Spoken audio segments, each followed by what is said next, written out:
요양원 입소 동의서에 사인을 하던 그날 어머니는 한참을 펜을 쥔 채 멈춰 계셨다.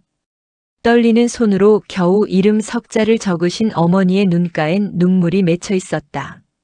하지만 우리는 그걸 외면했다.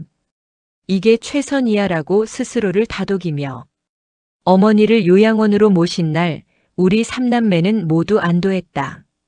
이제 우리도 숨 좀 쉬자며 서로를 위로했다.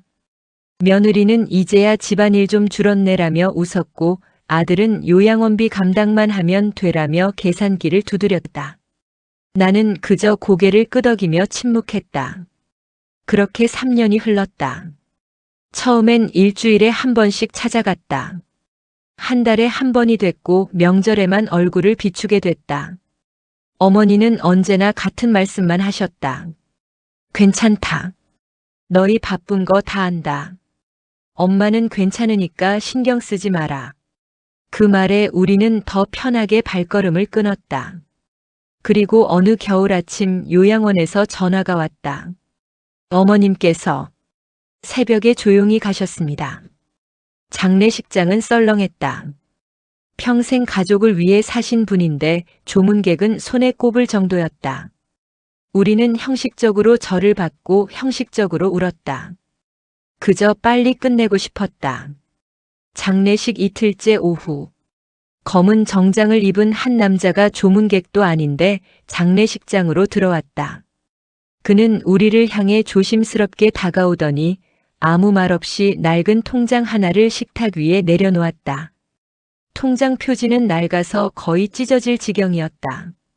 20년은 좋게 넘어 보이는 구형 통장이었다. 이게 뭡니까? 남자는 명함을 건넸다. 동네 은행 지점장이었다. 그는 떨리는 목소리로 말했다. 어머님께서 돌아가시기 일주일 전 제게 부탁하셨습니다. 장례식 때 자녀분들께 이걸 꼭 전해달라고요. 우리는 서로를 바라봤다. 무슨 말인지 이해가 가지 않았다. 어머니에게 통장이 있었다는 것도, 그걸 우리 몰래 은행 지점장에게 맡겼다는 것도. 통장을 펼치는 순간 우리는 숨이 멎었다. 잔액 3억 7천만 원. 그 숫자가 눈에 들어온 순간 지난 3년간의 기억들이 주마등처럼 스쳐 지나갔다. 요양원비가 부담된다며 투덜댔던 며느리의 말. 엄마 연금으로 부족하면 말씀해라며 의무감으로 했던 내 말. 형편이 어려워서 자주 못 온다며 변명했던 동생의 말. 하지만 어머니는 단 한 번도 돈이 있다고 말씀하지 않으셨다. 통장 메모란을 넘기는데 매달 같은 문장이 빼곡히 적혀 있었다. 아이들 부담 줄이기 위해. 아이들 부담 줄이기 위해. 아이들 부담 줄이기 위해. 그리고 마지막 장에는 어머니의 떨리는 글씨로 이렇게 적혀 있었다. 내가 짐이 되지 않길 바랐다. 그게 엄마가 할 수 있는 마지막 사랑이었다. 그 순간 우리가 외면했던 시간들이 모두 숫자로 돌아오기 시작했다. 하지만 그 통장에 적힌 진짜 진실은 우리가 가족이라고 부르던 모든 것을 완전히 무너뜨렸다. 이후 밝혀진 유언장의 내용은 우리 삼남매 모두를 침묵하게 만들었다. 어머니는 평생 가족을 먼저 생각하셨다. 아버지가 50대에 갑작스럽게 세상을 떠나신 후에도 어머니는 재혼 한 번 생각하지 않으셨다. 너희들이 상처받을까 봐라는 이유였다. 우리 삼남매를 키우시느라 식당 일, 청소 일 가리지 않고 일하셨다. 손등은 거칠어지고 허리는 점점 굽어갔지만 어머니는 한 번도 힘들다고 말씀하지 않으셨다. 우리는 그런 어머니 덕분에 무사히 자랐고 결혼했고 각자의 가정을 꾸렸다. 그렇게 어머니는 혼자가 되셨다. 처음엔 괜찮아 보였다. 큰형네 집 근처 작은 아파트에서 홀로 사시면서도 엄마는 혼자 있는 게 편하다고 하셨다. 우리도 그 말을 믿고 싶었다. 그래야 편했으니까. 하지만 어머니의 건강은 점점 나빠졌다. 무릎이 안 좋아지셨고 당뇨가 생기셨고 치매 초기 증상까지 나타났다. 병원 가는 것조차 혼자서는 힘들어 하셨다. 그때부터 삼남매 단톡방이 시끄러워지기 시작했다. 형, 이번 주는 형이 모시고 가야 하는 거 아니야? 나도 바빠. 내가 지난주에 갔잖아. 언니, 그럼 언니가 가든가. 나는 애들 학원 데려다 줘야 해. 시간 안 돼. 우리는 어머니를 모시는 게 아니라 서로에게 책임을 떠넘기고 있었다. 그러던 어느 날 큰형수가 가족회의를 소집했다. 어머니, 이제 집에서 모시는 건 솔직히 무리예요. 형수는 조심스럽게 말을 꺼냈다. 하지만 그 말 속엔 단호함이 묻어 있었다. 큰형은 아내 눈치를 보며 고개를 끄덕였다. 동생도 형수님 말이 맞는 것 같아라며 동조했다. 그리고 모두의 시선이 나를 향했다. 나는 말이 없었다. 어머니를 요양원에 보낸다는 게 왠지 우리가 버리는 것 같았다. 하지만 현실적으로 내가 모실 수도 없었다. 남편은 당연히 우리 집은 안 된다고 선을 그었고 아이들은 할머니 냄새 난다며 어머니를 피했다. 결국 나도 고개를 끄덕였다. 그럼 좋은 곳으로 알아보자. 어머니는 그 자리에 함께 계셨다. 우리가 어머니 앞에서 요양원 이야기를 나누는 내내 어머니는 손만 꼭 쥐고 계셨다. 아무 말씀도 하지 않으셨다. 엄마, 요양원이 지금은 좋아. 거기 가면 또래 친구들도 있고 간호사들이 잘 돌봐주고. 큰형이 억지로 밝은 목소리로 말했다. 그래, 엄마. 집에 혼자 계시는 것보다 훨씬 안전해요. 형수도 거들었다. 어머니는 한참을 침묵하시다가 작은 목소리로 말씀하셨다. 그래. 너희가 편하다면. 그게 맞겠지. 그날 어머니의 목소리엔 체념이 묻어 있었다. 하지만 우리는 그걸 동의로 받아들였다. 그래야 우리 마음이 편했으니까. 요양원을 둘러보는 날 어머니는 휠체어에 앉아 말없이 창밖만 바라보셨다. 시설은 깔끔했고 직원들은 친절했다. 원장은 어르신들이 여기서 행복하게 지내신다며 환하게 웃었다. 하지만 어머니의 표정은 어두웠다. 엄마, 여기 괜찮지? 방도 넓고 깨끗하고. 내가 억지로 밝게 물었다. 어머니는 고개만 끄덕이셨다. 말씀이 없으셨다. 계약서에 사인을 하던 날 어머니는 한참 동안 펜을 쥔 채 멈춰 계셨다. 손이 떨려서 글씨가 잘 써지지 않으셨다. 나는 그 모습을 보면서도 빨리 끝내자는 생각만 했다. 어머니가 겨우 이름 석자를 적으셨을 때 눈가에 눈물이 맺혀 있었다. 하지만 우리는 그걸 외면했다. 엄마, 우리 자주 올게. 걱정 마. 큰형이 어머니 손을 잡으며 말했다. 하지만 그 말이 거짓인 걸 우리 모두 알고 있었다. 요양원 입소 첫날.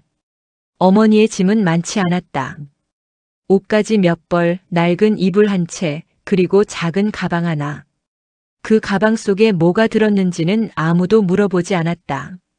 방 정리를 도와드리다가 나는 어머니 서랍 속에서 오래된 사진첩 하나를 발견했다. 펼쳐보니 우리 어렸을 때 사진들이 빼곡히 붙어 있었다. 돌잔치, 입학식, 졸업식. 모든 순간마다 어머니는 우리 곁에 계셨다. 하지만 지금 이 순간 우리는 어머니 곁에 없었다. 엄마, 이제 가볼게. 불편한 거 있으면 전화해. 큰형이 시계를 보며 서둘러 말했다. 형수는 이미 문 밖에서 기다리고 있었다. 동생도 형, 나도 약속 있어서라며 먼저 나갔다. 나는 어머니 손을 잡았다. 엄마, 내일 다시 올게. 어머니는 고개를 끄덕이셨다. 하지만 그 눈빛은 안 와도 괜찮다고 말하고 있었다. 문을 닫고 나오는데 뒤에서 작은 소리가 들렸다. 잘 가거라. 어머니의 목소리였다. 그 목소리는 너무 작아서 거의 들리지 않았다. 복도를 걸어 나오면서 나는 뒤를 돌아보지 않았다. 돌아보면 마음이 약해질 것 같았으니까. 엘리베이터를 기다리는데 간병사 한 분이 다가왔다. 어머님 보호자분이시죠? 네, 그런데요. 어머님. 입소 동의하실 때 많이 우셨어요. 혹시 자주 면회 오실 수 있으세요? 나는 대답하지 못했다. 바쁘시겠지만 어르신들은 가족이 오는 날만 기다리시거든요. 나는 고개만 끄덕이고 엘리베이터에 올랐다. 문이 닫히면서 마지막으로 본 건 어머니 방 불빛이었다. 하지만 그때 나는 몰랐다. 그 불빛 아래서 어머니가 혼자 오래된 통장을 꺼내 들고 계신다는 걸. 그리고 그 통장 메모란에 아이들 부담 줄이기 위해라고 적고 또 적고 계신다는 걸. 그날 밤 집으로 돌아온 나는 남편에게 말했다. 요양원에 모셨어. 잘했어. 당신도 이제 좀 쉬어야지. 남편은 무심하게 대답했다. 나는 거실 소파에 앉아 멍하니 천장만 바라봤다. 이게 맞는 걸까? 하지만 그 생각은 오래 가지 않았다. 피곤함이 몰려왔고 나는 곧 잠들었다. 그날 밤 어머니는 요양원 침대에서 잠을 이루지 못하셨다는 걸 나는 나중에서야 알게 됐다. 그리고 그날부터 어머니는 매일 밤 그 낡은 통장을 꺼내 보셨다는 것도. 요양원에 어머니를 모신 첫 주 우리는 나름 자주 찾아갔다. 큰형이 월요일, 내가 수요일, 동생이 금요일. 돌아가면서 면회를 갔다. 처음엔 의무감이라도 지키려 했다. 우리도 효자 효녀 한다는 걸 서로에게 증명하고 싶었으니까. 하지만 한 달이 지나자 일주일에 한 번이 됐다. 두 달이 지나자 2주에 한 번이 됐다. 석 달이 지나자 한 달에 한 번도 버거워졌다. 단톡방엔 변명만 쌓여갔다. 이번 주는 회식이 있어서. 애가 아파서 병원 가야 해. 차가 고장나서. 어머니에게 전화하면 언제나 같은 대답만 돌아왔다. 괜찮다. 엄마는 괜찮으니까. 너희 바쁜 거 다 안다. 그 말에 우리는 더 편하게 발길을 끊었다. 어머니도 괜찮다고 하시는데 뭐라며 스스로를 위로했다. 어느 날 큰형수가 단톡방에 메시지를 올렸다. 요양원비 이번 달에 또 올랐대요. 한 달에 280만 원. 3남매가 나눠서 한 명당 93만 원씩 내야 해요. 동생이 바로 답장을 보냈다. 형수님, 저 이번 달 카드값 때문에 힘들어요. 다음 달에 2달치 몰아서 낼게요. 큰형이 한숨 쉬는 게 문자로도 느껴졌다. 우리가 제일 많이 내고 있잖아. 엄마 연금은 어디 쓰는 거야? 나는 조용히 메시지를 읽기만 했다. 말을 보태면 싸움이 날 것 같았다. 그날 저녁 나는 어머니께 전화를 드렸다. 엄마, 연금 받으시면 요양원비 일부라도 내실 수 있어요? 전화 너머로 잠깐의 침묵이 흘렀다. 그래, 알았다. 엄마가. 알아서 할게. 어머니 목소리는 힘이 없었다. 하지만 나는 그냥 전화를 끊었다. 요양원 간병사 이경숙 씨는 그때부터 어머니를 더 주의 깊게 보기 시작했다. 어머니는 매일 아침 같은 시간에 침대 옆 서랍을 열었다. 그리고 낡은 통장 하나를 꺼내 들고 한참을 들여다보셨다. 표지가 닳아서 은행 이름도 잘 안 보이는 오래된 통장이었다. 어머님, 그 통장이 뭐예요? 경숙 씨가 조심스럽게 물었다. 어머니는 통장을 가슴에 꼭 안으시며 말씀하셨다. 아이들한테 짐이 안 되려고 모아둔 거야. 짐이요? 어머님이 무슨 짐이세요? 요양원비 때문에 애들이 힘들어 하더라고. 그래서 엄마가 알아서 해야지. 경숙 씨는 가슴이 먹먹해졌다. 어머님, 그럼 이 돈으로 요양원비 내시면 되잖아요. 어머니는 고개를 저으셨다. 이 돈은 나중을 위해 아껴뒀어. 내가 더 아프면 애들이 더 힘들어질 테니까. 그때를 위해서. 경숙 씨는 더 이상 묻지 못했다. 어머니는 통장을 다시 서랍 깊숙이 넣으시며 작은 목소리로 덧붙이셨다. 애들한테는 말하지 마. 얘들이 알면 미안해할까봐. 그해 여름 어머니가 갑자기 쓰러지셨다. 요양원에서 급하게 연락이 왔다. 어머님이 쓰러지셔서 응급실로 이송했습니다. 우리 삼남매는 부랴부랴 병원으로 달려갔다. 하지만 도착했을 때는 이미 응급처치가 끝난 후였다. 의사는 말했다. 경미한 뇌졸중입니다. 다행히 큰 후유증은 없을 것 같지만 앞으로 더 세심한 관리가 필요합니다. 큰형이 물었다. 그럼 요양원에서 계속 계셔도 되나요? 네, 가능합니다. 다만 간병 등급이 올라가서 비용이 좀 더 들 겁니다. 그 말에 형수의 표정이 굳었다. 병실로 들어가니 어머니는 산소 마스크를 쓴 채 누워 계셨다. 눈을 뜨시더니 우리를 보고 작게 웃으셨다. 미안하다. 엄마가 또 짐이 됐네. 무슨 소리세요, 엄마? 괜찮아요. 내가 어머니 손을 잡았다. 어머니 손은 너무 차가웠다. 엄마, 이제 괜찮으니까 걱정 마세요. 하지만 복도로 나오자마자 형수가 말했다.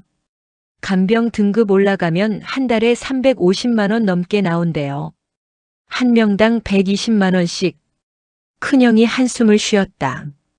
엄마 연금이랑 저축 좀 털어서 쓰자. 우리만 부담하긴 힘들어. 나는 아무 말도 하지 못했다. 어머니가 다시 요양원으로 돌아오신 날 경숙 씨가 어머니 짐을 정리하다가 발견했다. 병원 영수증 뭉치. 그리고 그 뒤에 숨겨진 은행 입금표. 어머니는 병원비를 본인 통장에서 직접 내고 계셨다. 우리에게 한 번도 말씀하지 않으시고. 경숙 씨가 조심스럽게 물었다. 어머님, 병원비 자녀분들이 안 내주셨어요? 어머니는 고개를 저으셨다. 애들한테 부담 주기 싫어서. 엄마가 알아서 냈어. 어머님, 그럼 그 통장 돈이? 줄어들고 있지. 근데 괜찮아. 아직 많이 남았으니까. 애들이 힘들어하는 것보단 이게 나아. 경숙 씨는 눈물이 날 것 같았다. 그해 가을 어머니 생신이었다. 우리는 단톡방에서 케이크라도 사갈까? 라고 이야기했지만 결국 아무도 가지 않았다. 큰형 회사에서 일이 터져서, 동생 장모님 생신이랑 겹쳐서, 나 애가 학교 행사가 있어서, 그날 저녁 경숙 씨가 작은 케이크를 사서 어머니 방으로 들어갔다. 어머님 생신 축하드려요. 어머니는 놀라신 표정으로 경숙 씨를 바라보셨다. 아이고, 이걸 어쩌니. 고맙구나. 케이크에 불을 붙이고 경숙 씨가 생신 축하 노래를 불렀다. 어머니는 눈물을 글썽이시며 촛불을 끄셨다. 소원 빌으셨어요? 응. 빌었어. 우리 애들 건강하고 행복하게만 살았으면 좋겠다고. 그날 밤 어머니는 혼자 케이크를 드시다가 그만 울음을 터뜨리셨다. 경숙 씨가 등을 토닥이며 물었다. 어머님, 자녀분들한테 서운하시죠? 어머니는 고개를 저으셨다. 서운하긴. 뭐가 서운해. 다들 바쁜데. 엄마는 그냥 애들이 편하게 살았으면 좋겠어. 그게 엄마 소원이야. 경숙 씨는 그날 일기장에 이렇게 적었다. 어머님은 오늘도 통장만 꺼내보셨다. 그 통장엔 자식들을 위한 사랑이 숫자로 쌓여 있었다. 하지만 자식들은 그 사실을 모른다. 아니, 알려고 하지 않는다. 겨울이 왔고 어머니의 건강은 더 나빠졌다. 치매 증상이 심해지셨고 가끔 우리 이름도 헷갈려 하셨다. 전화 통화를 할 때마다 같은 질문만 반복하셨다. 너, 누구니? 엄마, 저 막내예요. 아, 막내. 그래, 막내. 그러다가도 갑자기 정신이 돌아오셔서는 말씀하셨다. 미안하다. 엄마가 자꾸 까먹네. 너희한테 짐만 되는 것 같아서. 무슨 소리예요, 엄마? 괜찮아요. 하지만 전화를 끊고 나면 나는 안도했다. 이제 곧 끝나겠지라는 생각이 스쳤다. 그 생각이 너무 끔찍해서 나는 그날 밤 잠을 이루지 못했다. 어느 날 경숙 씨가 어머니가 혼자 중얼거리시는 걸 들었다. 애들아, 엄마가 너희한테 짐 안 될게. 이 돈으로 다 해결할게. 너희는 걱정 마. 어머니는 통장을 꼭 안고 혼자 울고 계셨다. 경숙 씨는 그 모습을 보고 우리에게 전화를 걸었다. 어머님이 요즘 많이 우세요. 자주 좀 와주시면 안 될까요? 나는 대답했다. 바쁘긴 한데 이번 주에 한번 가볼게요. 하지만 그 약속은 지켜지지 않았다. 그렇게 또 한 해가 지나고 어머니는 요양원에서 3년째를 맞이했다.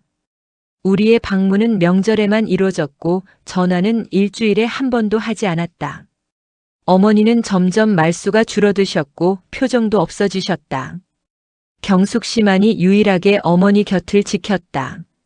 그리고 어머니는 매일 밤 그 낡은 통장을 꺼내보시며 같은 말을 반복하셨다. 애들아, 엄마는 괜찮아. 너희만 행복하면 돼. 하지만 우리는 몰랐다. 어머니가 그렇게 우리를 생각하고 계신다는 걸. 그리고 그 통장 속 돈이 어머니의 마지막 사랑이라는 걸. 우리가 깨달았을 땐 이미 너무 늦어버렸다. 그날은 평범한 화요일 아침이었다. 나는 아이들 도시락을 싸고 있었고 남편은 출근 준비를 하고 있었다. 평소와 다를 바 없는 아침. 하지만 전화벨이 울린 순간 모든 게 멈췄다. 요양원 원장이었다. 보호자님, 어머님께서 새벽에 조용히 돌아가셨습니다. 손에서 국자가 떨어졌다. 바닥에 국물이 쏟아졌지만 나는 움직일 수 없었다. 네, 지금 뭐라고? 어제 저녁까지도 괜찮으셨는데 새벽 4시경에 간병사가 확인했을 때 이미. 전화를 끊고 나는 그 자리에 주저앉았다. 남편이 달려와 물었다. 무슨 일이야? 하지만 나는 대답할 수 없었다. 어머니가 돌아가셨다. 그 말이 실감나지 않았다. 장례식장은 큰형이 알아봤다. 중형 정도 크기로 예식장을 잡았고 3일장으로 치르기로 했다. 우리는 각자 상복을 입고 영정 사진 앞에 섰다. 영정 사진 속 어머니는 웃고 계셨다. 아마 10년도 더 된 사진일 거였다. 우리는 최근 어머니 사진이 단 한 장도 없다는 걸 그제서야 깨달았다. 조문객은 별로 없었다. 어머니는 평생 가족을 위해 사셨지만 정작 본인의 인간관계는 거의 없으셨다. 동네 이웃 몇 분, 요양원 직원 몇 명. 그게 전부였다. 큰형은 조문객에게 절을 받으며 말했다. 고생 많으셨습니다. 편히 쉬세요, 어머니. 하지만 그 말엔 진심이 없었다. 형식적인 말일 뿐이었다. 형수는 옆에서 조문 선물 목록을 정리하고 있었고 동생은 휴대폰을 보고 있었다. 나는 멍하니 영정 사진만 바라봤다. 엄마, 정말 가신 거예요? 첫째 날 밤 빈소는 조용했다. 우리 삼남매만 남았고 각자 소파에 앉아 말없이 시간을 보냈다. 장례식장 특유의 국화 냄새가 코를 찔렀다. 동생이 먼저 입을 열었다. 형, 엄마 재산 정리는 어떻게 해? 큰형이 피곤한 표정으로 대답했다. 재산이 뭐가 있겠어? 집도 전세였고 연금도 요양원비로 다 나갔잖아. 그래도 뭔가 남은 거 있지 않을까? 있어봤자 얼마나 되겠어. 나중에 천천히 정리하자. 나는 그 대화를 들으며 불편했다. 어머니 장례식장에서 재산 이야기를 하다니. 하지만 나도 속으론 궁금했다. 정말 아무것도 없을까? 둘째 날 오전. 요양원에서 어머니 짐을 가져왔다. 큰 박스 2개. 그게 어머니의 3년치 짐 전부였다. 옷가지 몇 벌, 낡은 이불, 사진첩, 그리고 몇 가지 소품들. 우리는 그걸 보며 말없이 서 있었다. 이게 다예요? 형수가 물었다. 네, 이게 전부입니다. 요양원 직원이 대답했다. 우리는 박스를 열어 하나씩 꺼내봤다. 별다른 것은 없었다. 그냥 평범한 노인의 물건들. 하지만 사진첩을 펼쳤을 때 나는 숨이 멎었다. 사진첩엔 우리 어렸을 때 사진들이 빼곡히 붙어 있었다. 돌잔치, 입학식, 졸업식, 결혼식. 모든 순간마다 어머니는 우리 곁에 계셨다. 하지만 최근 10년 사진은 단 한 장도 없었다. 우리가 어머니와 함께 찍은 마지막 사진은 막내 조카 돌잔치 때였다.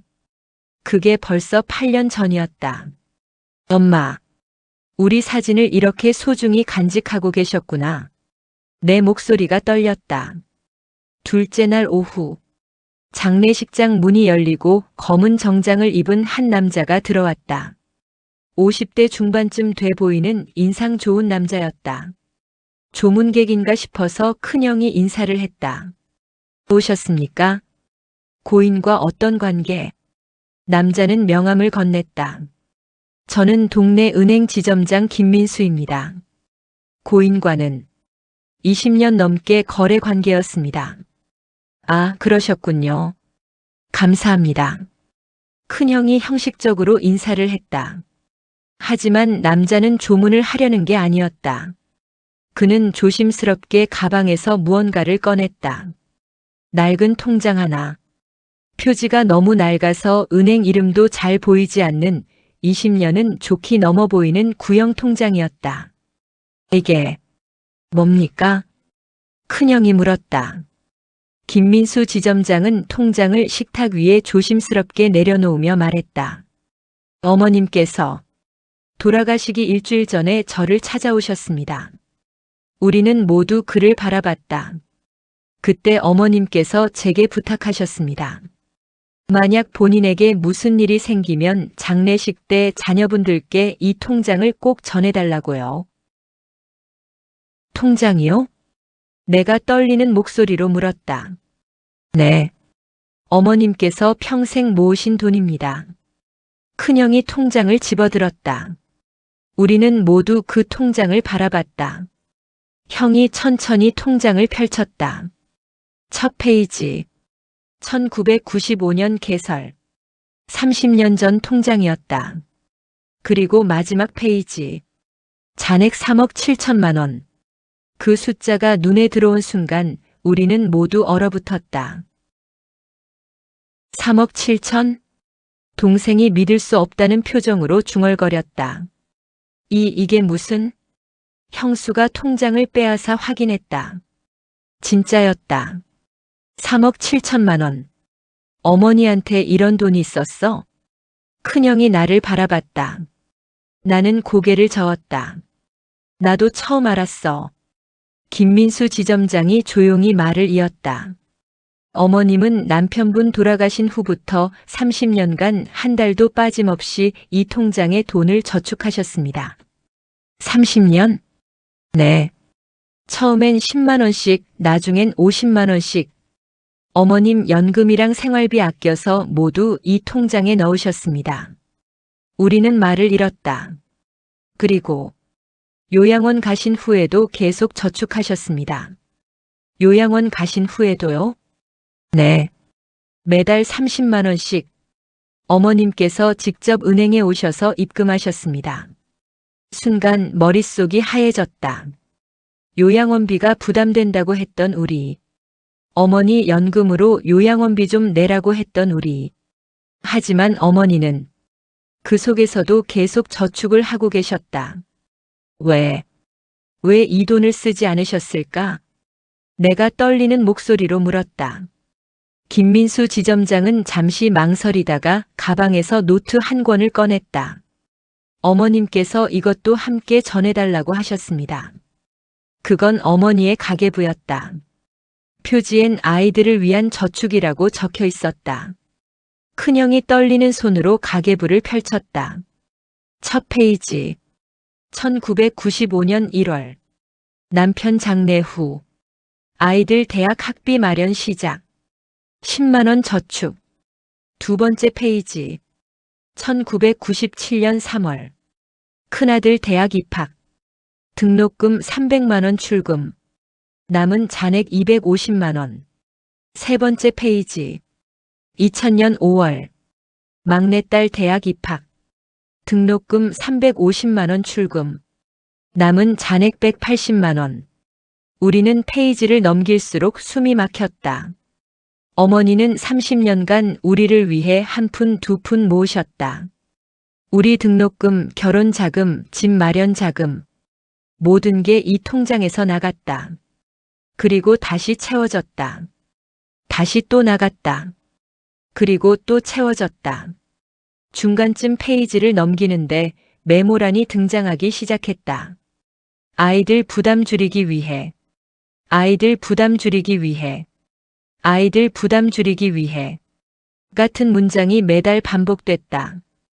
요양원 입소 후부터였다. 엄마. 내 목소리가 떨렸다. 그리고 마지막 페이지.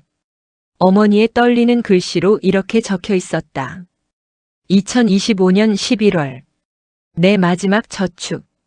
3억 7천만 원. 아이들이 이 돈을 보면 엄마가 짐이 아니었다는 걸 알아줬으면 좋겠다. 엄마는 끝까지 너희를 사랑했다. 그게 엄마가 할 수 있는 마지막이었다. 그 순간 우리 삼남매는 모두 무너졌다. 큰형은 통장을 떨어뜨리고 주저앉았다. 동생은 벽에 기대 눈물을 흘렸다. 나는 그 자리에서 울음을 터뜨렸다. 엄마, 엄마. 우리는 처음으로 진심으로 울었다. 김민수 지점장은 조용히 자리를 떠났다. 우리는 한참을 그 자리에 있었다. 통장과 가계부를 앞에 두고 아무 말도 하지 못했다.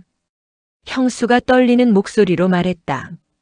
어머니, 이렇게까지 하실 필요가 있으셨을까? 큰형이 고개를 저었다.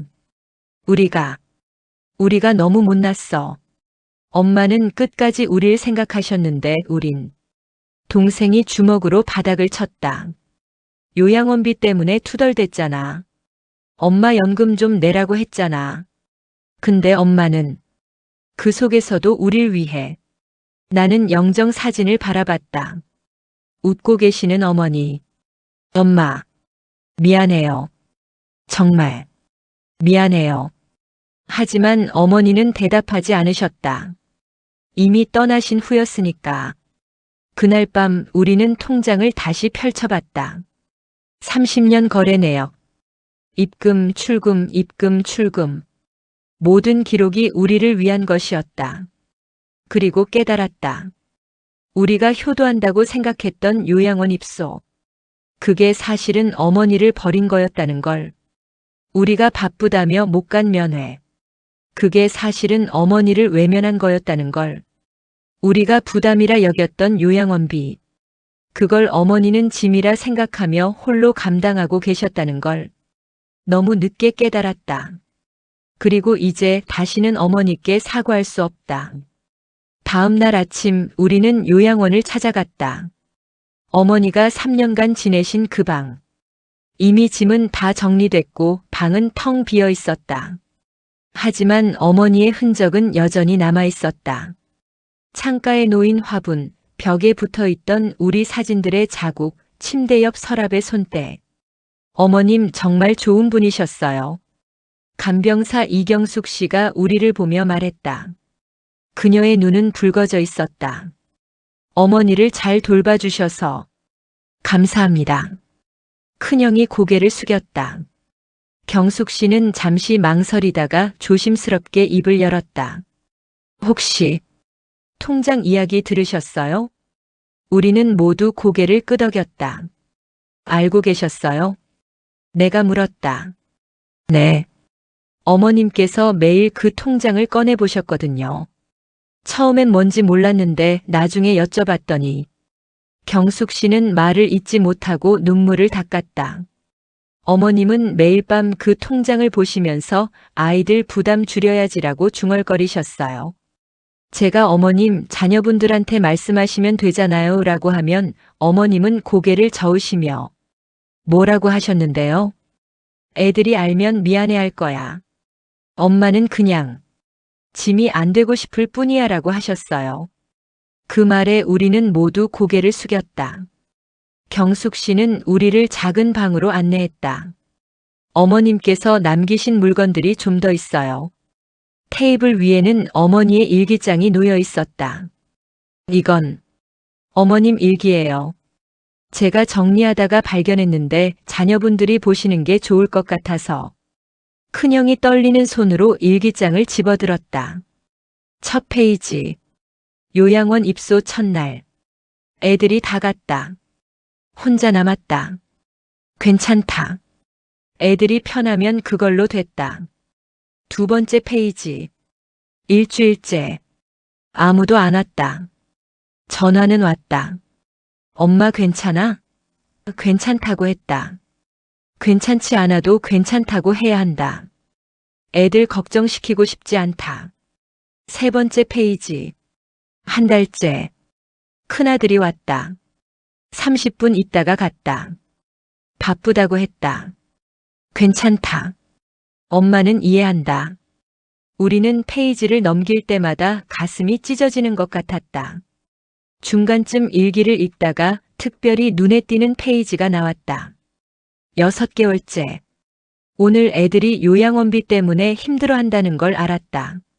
며느리가 전화해서 투덜거리는 소리를 들었다. 미안하다. 엄마가 짐이 되는구나. 통장에 돈이 있지만 이건 나중을 위해 아껴야 한다. 애들이 더 힘들어질 때를 위해. 다음 페이지. 8개월째. 병원비를 엄마 통장에서 냈다. 애들한테 말 안 했다. 말하면 부담 가질까봐. 통장 잔액이 줄어든다. 괜찮다. 아직 많이 남았다. 그 다음 페이지. 1년째. 큰아들 생일이었다. 전화했다. 엄마, 나 바빠라고 했다. 10초 만에 끊었다. 괜찮다. 아들이 바쁜 게 좋은 거다. 잘 살고 있다는 뜻이니까. 우리는 페이지를 넘길수록 숨이 막혔다. 1년 반쯤 지난 일기. 오늘 뇌졸중으로 쓰러졌다. 애들이 병원에 왔다. 근데 복도에서 요양원비 이야기를 하더라. 엄마 연금 좀 털어 쓰자고. 들리지 않는 척했다. 괜찮다. 엄마가 알아서 할게. 다음 페이지. 병원비 200만 원 나왔다. 엄마 통장에서 냈다. 애들은 모른다. 모르는 게 좋다. 엄마는 짐이 되고 싶지 않다. 그 다음 페이지. 2년째. 오늘 생신이었다. 아무도 안 왔다. 다들 바쁘다고 했다. 간병사 선생님이 케이크를 사왔다. 고맙다. 하지만 내가 정말 기다린 건 애들이었다. 괜찮다. 엄마는 이해한다. 큰형의 손이 떨렸다. 형. 그때 엄마 생신이. 동생이 말했다. 나 장모님 생신이랑 겹친다고 거짓말했어. 큰형도 고백했다. 나도. 회사 일 핑계였어. 사실은 그냥 귀찮았어. 나는 아무 말도 하지 못했다. 나도 마찬가지였으니까. 2년 반쯤 지난 일기. 치매가 심해진다. 애들 이름이 자꾸 헷갈린다. 미안하다. 엄마가 자꾸 까먹어서. 애들한테 짐만 되는 것 같다. 다음 페이지. 오늘 막내딸한테 전화했다. 엄마 누구세요? 못 알아봤다. 가슴이 아프다. 근데 괜찮다. 엄마가 기억 못해도 애들이 행복하면 그걸로 됐다. 그 다음 페이지. 3년째. 이제 거의 혼자다. 애들은 명절에만 온다. 그것도 일시간 있다가 간다. 괜찮다. 오기만 해도 고맙다. 엄마는 욕심 많은 사람이 아니니까. 마지막 페이지. 얼마 안 남은 것 같다. 몸이 점점 안 좋아진다. 통장은 은행 지점장님께 맡겼다. 애들이 이 돈 보면 엄마가 짐이 아니었다는 걸 알아줬으면 좋겠다. 엄마는 끝까지 너희를 사랑했다. 일기는 거기서 끝이었다. 큰형이 일기장을 덮으며 흐느꼈다. 엄마, 미안해요. 정말 미안해요. 동생도 눈물을 흘렸다. 우리가 얼마나 못된 자식들이었어. 나는 그저 영정 사진을 바라보며 울었다. 경숙 씨가 조용히 말했다. 어머님은 돌아가시기 전날 밤 제 손을 잡으시며 이렇게 말씀하셨어요. 우리는 모두 그녀를 바라봤다. 고맙다. 내가 유일하게 엄마 곁을 지켜줬구나. 애들은 바빠서 못 오는 거니까 원망하지 마. 엄마는 괜찮다. 다만 애들이 행복했으면 좋겠다고요. 경숙 씨는 눈물을 닦으며 말을 이었다. 그리고 마지막으로 이렇게 말씀하셨어요. 내가 죽어도 애들한테 짐 주지 마. 장례도 간소하게 치르고 통장은 꼭 전해줘. 그게 엄마가 할 수 있는 마지막이야 라고요. 그 말에 우리는 더 이상 참을 수 없었다. 세 남매 모두 바닥에 주저앉아 울었다. 엄마. 엄마는 짐이 아니었어요. 우리가 짐이었어요. 엄마를 버린 건 우리예요. 엄마는 끝까지 우리를 사랑하셨는데. 미안해요. 정말 미안해요. 하지만 어머니는 이미 없었다. 우리의 사과를 들어줄 수 없었다. 경숙 씨는 마지막으로 작은 봉투 하나를 건넸다. 이건 어머님께서 마지막 남기신 편지예요. 큰형이 떨리는 손으로 봉투를 열었다. 어머니의 떨리는 글씨. 내 사랑하는 아이들아. 엄마가 먼저 간다. 미안하다. 너희에게 짐이 되고 싶지 않았는데 끝까지 짐이 된 것 같아 미안하다. 통장에 있는 돈은 엄마가 평생 모은 거다. 너희를 위해 모았다. 너희가 힘들 때 쓰라고. 요양원에 가서도 엄마는 행복했다. 너희가 편하게 살 수 있으니까. 그게 엄마한텐 가장 큰 행복이었다. 원망하지 마라. 엄마는 너희를 끝까지 사랑했다. 그게 엄마가 할 수 있는 전부였다. 부디 행복하게 살아라.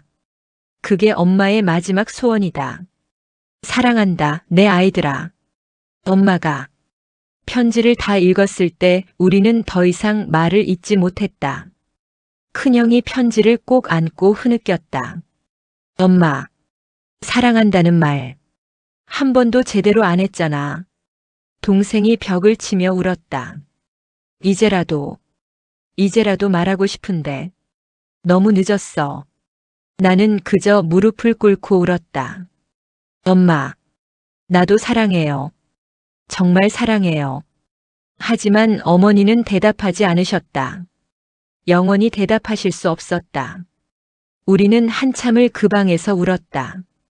어머니가 3년간 계셨던 그 방에서, 어머니의 사랑이 남아있는 그 방에서, 그리고 깨달았다. 우리가 잃은 건 어머니가 아니었다. 어머니를 사랑할 기회였다. 어머니께 효도할 시간이었다. 어머니와 함께할 순간이었다. 그 모든 걸 우리는 스스로 버렸다. 너무 늦게 깨달았다. 이제 다시는 돌이킬 수 없다. 장례식 마지막 날. 영구차가 떠나기 전 우리는 마지막으로 어머니 영정 사진 앞에 섰다. 웃고 계시는 어머니. 하지만 이제 그 미소는 우리에게 죄책감으로 다가왔다. 엄마 편히 쉬세요. 큰형이 절을 올렸다. 하지만 그 말이 공허하게 들렸다. 편히 쉬라고? 엄마는 평생 쉬지 못하셨잖아. 나는 속으로 생각했다. 장지로 가는 길. 영구차 뒤를 따라가며 우리는 말이 없었다. 각자의 차에서 각자의 생각에 잠겨 있었다. 나는 창밖을 보며 지난 3년을 떠올렸다. 한 번이라도 진심으로 찾아갔었나? 한 번이라도 사랑해요라고 말했었나? 한 번이라도 어머니 손을 잡고 오래 앉아 있었나? 대답은 아니오였다. 우리는 단 한 번도 진심으로 어머니를 대하지 않았다. 화장장에 도착했다. 관이 들어가는 순간 나는 무너졌다. 엄마, 가지 마세요. 제발. 하지만 관은 천천히 들어갔고 문이 닫혔다. 그게 마지막이었다. 영원한 이별이었다.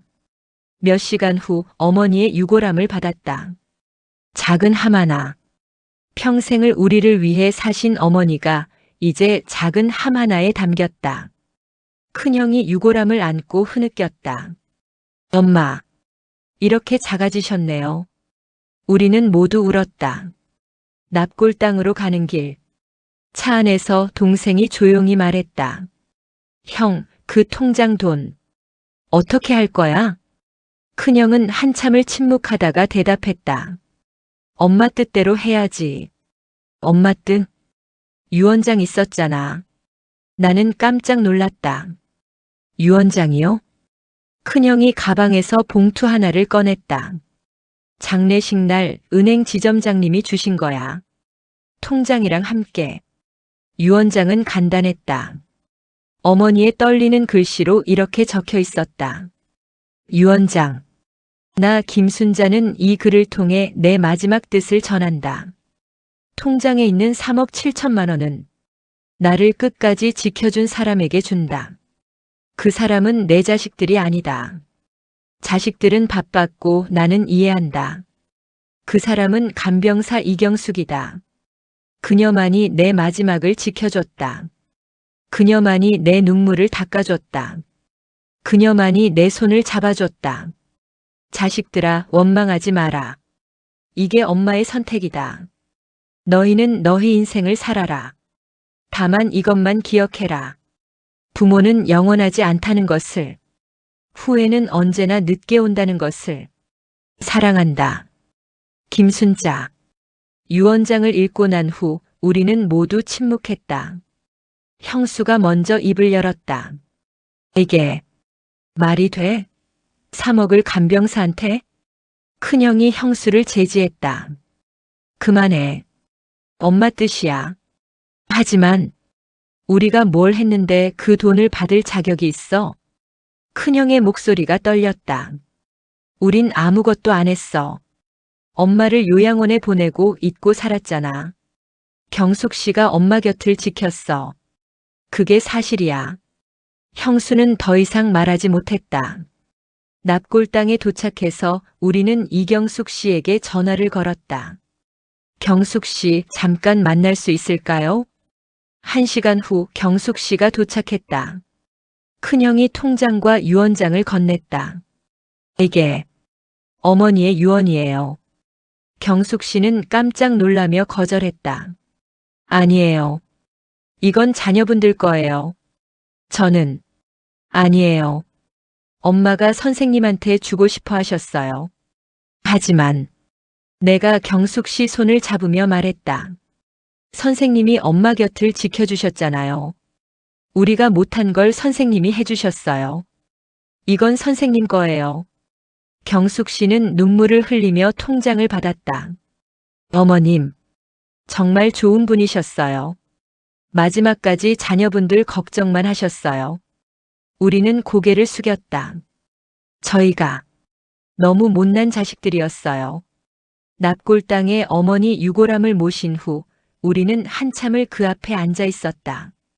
작은 사진 속에서 웃고 계신 어머니. 엄마 미안해요. 큰형이 울먹이며 말했다. 엄마를 요양원에 보낸 건 효도가 아니라 버린 거였어요. 동생도 말했다. 엄마한테 한 번도 제대로 된 사랑 표현 못했어요. 이제라도 하고 싶은데 너무 늦었어요. 나도 말했다. 엄마 사랑해요. 정말 사랑해요. 이제라도 말하고 싶어요. 하지만 어머니는 대답하지 않으셨다.